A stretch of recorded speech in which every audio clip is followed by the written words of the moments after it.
So let's start out by visiting Kijiji.ca and setting up an account.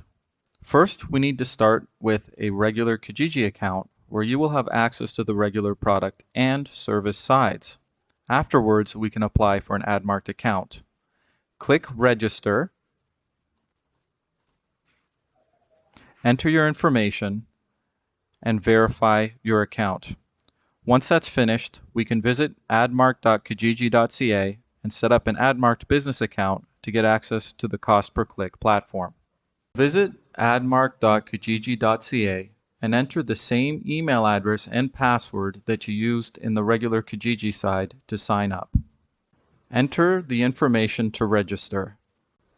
It will ask you for your billing information but won't charge you anything until you start using the platform and bidding to place your ads. Once you've entered your billing information and click Submit, you may need to wait several days until Kijiji approves your account.